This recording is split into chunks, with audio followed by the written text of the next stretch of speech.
नमस्कार, मैं हूं वीके शर्मा। आप सभी का बहुत बहुत स्वागत है। दोस्तों, दिल वालों की दिल्ली हमेशा दिल खोलकर सभी का स्वागत करती है और इस समय आज हमारे स्टूडियो में खास मेहमान हैं जो कि गुलाबी शहर यानी जयपुर से दिल्ली में पधारी हैं और वो है एक बेहतरीन कलाकारा मुस्कान कामदार। मुस्कान कामदार ने अपने अभिनय से लोगों का दिल जीतने का प्रयास किया है और न केवल वो एक्टिंग में अपनी महारत हासिल करने की कोशिश कर रही हैं बल्कि वो अपने मॉडलिंग वाले कैरियर में भी हस्तक्षेप रखती हैं। तो क्या है उनके दिल की बातें और क्या है उनके दिमाग में अपना फ्यूचर का प्लान, जानते हैं मुस्कान से। मुस्कान जी, बहुत बहुत स्वागत है। Thank you so much.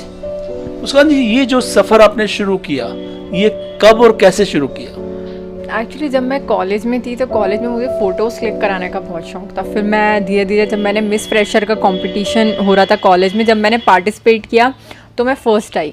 तो मुझे ना वो कैमरा, वो रैम्प और वो सब फैशन का सब बहुत अट्रैक्ट करने लगा। तो मैंने फिर मिस अलवर के जब ऑडिशंस दिए तो मैं मिस अलवर के लिए सेलेक्ट हुई। एंड आफ्टर दैट फिर मैंने लॉकडाउन के बाद मैं जयपुर शिफ्ट हुई तो मैंने मिस जयपुर और फिर मिस राजस्थान में मैं टॉप 10 में रही। तो घर वालों ने ऑब्जेक्शन नहीं किया कि तुम कॉलेज में पढ़ने जाती हो, ये सब उठपटांग चीज़ें करने जाती हो? घर वालों को स्टार्टिंग में बताया नहीं था। मैं छुप छुप के निकल जाती थी कि मुझे डांस क्लास जाना है, मुझे ये करना है, मम्मी वहाँ मीटिंग है तो और काम से जा रही हूँ, कॉलेज की वो लेनी है, कॉलेज के असाइनमेंट्स करने हैं, ऐसे करते हुए और फिर मैं निकल जाती थी। फिर धीरे धीरे जब एक दो बार मम्मी ने न्यूज़पेपर में देख लिया, बोला कि ये क्या हो रहा है, तू तो कॉलेज में पढ़ने गई थी, तुझे तो एसएससी बैंक की प्रिपरेशन करनी थी, गवर्नमेंट जॉब की प्रिपरेशन छोड़ के कहाँ फैशन लाइन में जा रही है, ये लाइन सही नहीं है, ये नहीं है, वो नहीं है, छोटे कपड़े, स्टीरियोटाइप सोच अलवर में, और ये सब चीज़ें मुझे फेस करनी पड़ी। बट फिर भी मैंने मतलब ऐसे हार नहीं मानी क्योंकि मुझे दोस्तों ये देखो कितनी फटाफट अपनी बातें बताई जा रही है।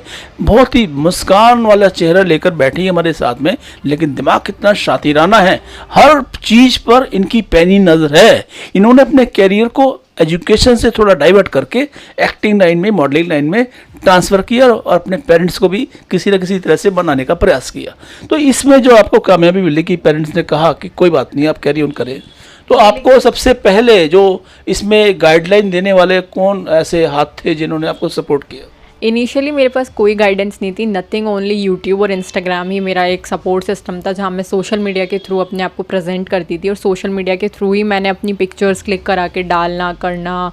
तो मैं जैसे काफ़ी लोगों से मिलती थी तो लोग बोलते भी थे कि you have a very attractive face, you have a long way to go in this industry, you have a good features. ऐसे करते करते सेल्फ मोटिवेशन जागता था बार बार। तो लोगों ने तो आपको अप्रिशिएट किया, लेकिन आपको किस कलाकार ने अप्रिशिएट किया जिसकी वजह से आप इस लाइन में कूदी?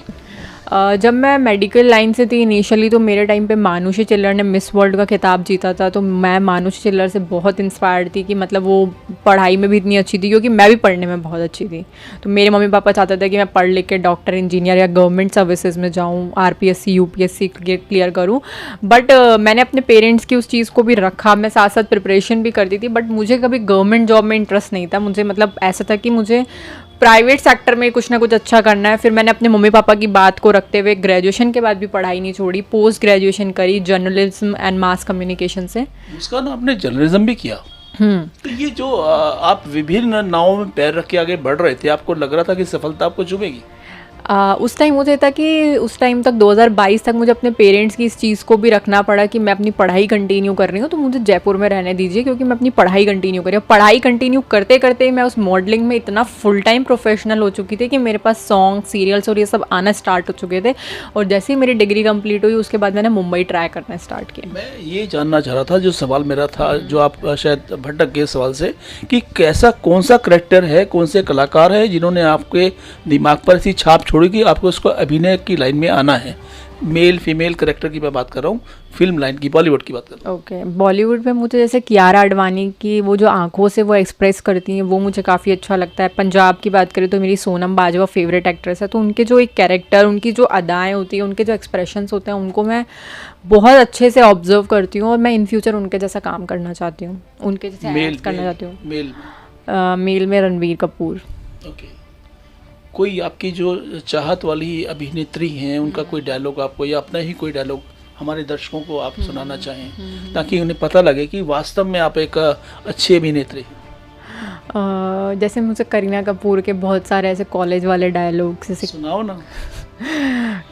जैसे वो एक पू का डायलॉग है, कौन है वो जिसने मुझे पीछे मुड़कर नहीं देखा, तो मुझे इस तरह के मतलब छोटे छोटे डायलॉग सुन के, हालांकि मेरा इनिशियली ऐसा नहीं था कि मुझे बचपन से ही एक्टिंग, अगर मुझे बचपन से एक्टर बनना होता तो मैं शायद अभी तक जहाँ बहुत सारे बॉलीवुड के तमाम सितारे पहुँच गए मैं वहीं होती।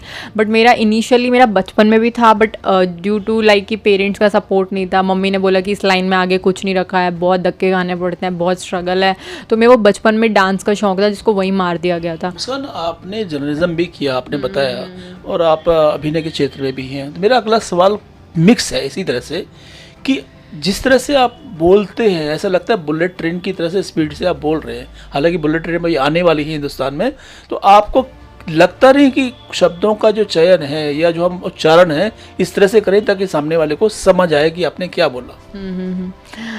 एक्चुअली मैंने जर्नलिज्म और मास कॉम सिर्फ जस्ट एक होता है ना डिग्री लेने वाली थी, तो जस्ट उस टाइम मेरे पेरेंट्स का प्रेशर था तो किया, बाकी मेरा ऐसा कुछ वो ड्रीम नहीं था कि मेरे को न्यूज़ एंकरिंग में जाना है या जर्नलिस्ट बनना है। बट वो वाली चीज़ बस मैंने जस्ट बिकॉज कि मुझे अपनी स्टडीज़ कंटिन्यू रखनी थी इसलिए करा था। बाकी मेरा इंटरेस्ट फैशन में ही था और मुझे फैशन में ही कंटिन्यू करना था। राजेश खन्ना का नाम आपने सुना होगा। राजेश खन्ना का एक गाना है, ये पब्लिक है वो सब जानती है। तो पब्लिक है वो जानती है, लेकिन वो मुस्कान में ऐसी क्या चीज़ है जिसके लिए लोग मुस्कान की एक्टिंग को, उसके अभिनय को या उसकी मॉडलिंग को बार बार देखना चाहेंगे? तो आपकी टीआरपी की बात हम करें, आपकी जो खूबियों की बात करें, तो क्या अट्रैक्शन है आपके भीतर? I think so my eyes, मतलब मुझे ऐसा है कि मैं अभी भी स्टिल डेली उस पर काम कर रही हूँ कि मैं अपनी एक्सप्रेशंस को और इम्प्रूव कर सकूँ, ताकि मेरी जो वो टीआरपी वाली चीज़ है कि वो जो होता है ना एक आँखों से ही बोल देना, उस वाली चीज़ पे, तो मैं उसी पे ही काम कर रही हूँ और इन फ्यूचर जो मेरे प्रोजेक्ट्स आएंगे उसमें भी आप देखेंगे।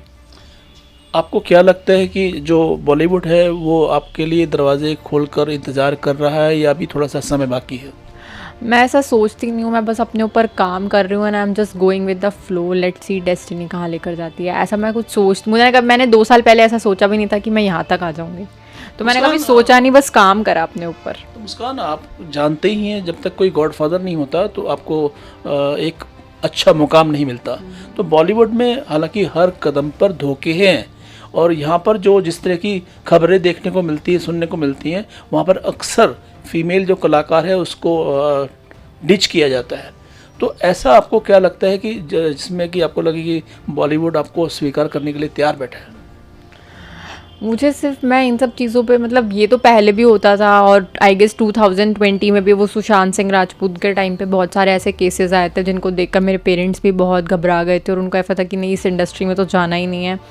बट मुझे ऐसा लगता है कि you should always work on your self and just believe in your self and rest, everything depends on God and destiny. This is a thing which I believe कि आप अपना बेस्ट दो, बाकी सब भगवान पे छोड़ दो। और ये वाली जो बात है कि गॉड फादर और ये सब तो बात की बात है, मुझे ऐसा लगता है कि पहले इनिशियली इंसान को खुद इतना माइंड से स्ट्रॉन्ग बनना पड़ता है कि वो जो चैलेंजेस आते हैं आप उनको भी फेस करते हुए आगे बढ़ते जाएं। तो मुझे बस ये है कि बस खुद पे काम करना है, खुद के हर प्रोजेक्ट में मैं और अच्छा करूं और मैं क्या बेटर कर सकती हूँ, बस उसी पे ही काम करना है। और फिर धीरे धीरे इनिशियली आपके जो गोल्स होते हैं वो धीरे धीरे स्टेप बाय स्टेप आप अचीव कर सकते हैं, क्योंकि रातों रात कोई सक्सेस नहीं मिलती और सक्सेस का कोई शॉर्टकट नहीं होता। That's what I believe. एक प्रोडक्शन हाउस है यूए फिल्म्स के नाम से है, मुंबई में, दिल्ली में, वो अलग अलग जगहों पर अपना शूट करते हैं। यूए फिल्म्स में एक अपॉर्चुनिटी है, मुझे जानते हैं, तो वो अपॉर्चुनिटी मैं आपको बताना चाहता हूँ। क्या वो रोल करना चाहेंगे? एक रोल है डेड बॉडी का, लाश का रोल है, क्या आप वो करना चाहेंगे? कौन से OTT के लिए है? ये बड़े पर्दे के लिए। ओके, मैं कैरेक्टर कोई भी हो उसको करना चाहती हूँ, लाश का रोल। उसमें मुझे सिर्फ खाली लाश का रोल करना है, नो एक्टिंग। डेड बॉडी क्या होती है, देखो ना। Are you ready for that? एक बार आप मुझे स्टोरी बताएंगे तो मैं डिसाइड कर पाऊंगी। ये मुस्कान है जो डिसाइड करती है कि भाई स्टोरी क्या है, उसके साथ साथ वो उसका करेक्टर क्या है। क्या लाश एक अच्छी स्मार्ट ग्लैमरस लाश है, बोलती है, डांस करती है, क्या करती है, ऐसा ही है? नहीं ऐसा कुछ नहीं है, बट मेरे को जस्ट एक स्टोरी के लिए और कैरेक्टर के लिए जानना था। समझदार है, इसको बेवकूफ़ नहीं बना सकते। मुस्कान को हल्के में मत लीजिएगा। आने वाले समय में मुस्कान की क्या योजनाएं हैं और बॉलीवुड में किस तरह से धमाका करने वाली है, आप भी देखिएगा, हम भी देखेंगे। फिलहाल तो हम मुस्कान के भीतर जो एक इच्छाओं का एक भंडार है वो जानना चाहते हैं कि आगे फ्यूचर में वो बॉलीवुड में किस किस तरह के करेक्टर करना चाहती है। अभी बॉलीवुड से पहले मैं कुछ अच्छे रैप सॉन्ग्स और पंजाबी म्यूज़िक वीडियोस कर रही हूँ, और उसके बाद मेरा एड्स और सीरियल्स के बाद मेरा OTT और फिल्म्स करने का प्लान है। तो ऐसा मेरा स्टेप बाय स्टेप प्लानिंग्स है जी। जी। लेकिन एक प्लानिंग और भी करनी पड़ेगी ना आपको, किसी के घर भी तो जाना है आपको, यानी कि एक लड़की, माँ बाप जब सोचते हैं कि बेटी है तो उसको ब्याहना है, उसको दूसरे घर भेजना है, तो उसकी भी तो तैयारी करनी है। अभी उसमें टाइम है। अभी उसमें टाइम है। तो ये जो प्लानिंग करते हैं आप करते हैं, पेरेंट्स करते हैं? दोनों मिलके करेंगे। ऑफ कोर्स मेरी लाइफ है, तो मैं जब उसके लिए प्रिपेयर होंगी, जब मैं रेडी होंगी, तब मैं उनको बताऊंगी। तो आपका जो होने वाले हैं उनके बारे में कुछ बताएंगे क्या, गाइडलाइंस कैसा होना चाहिए?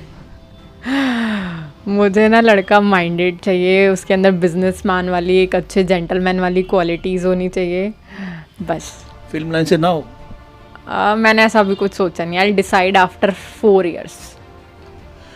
प्लानिंग प्लानिंग प्लानिंग के अपने कैरियर पर बहुत कंसंट्रेट करने वाली मुस्कान कामदार काम पर ध्यान दे रही हैं और वास्तव में वो डेडिकेटेड लगती हैं।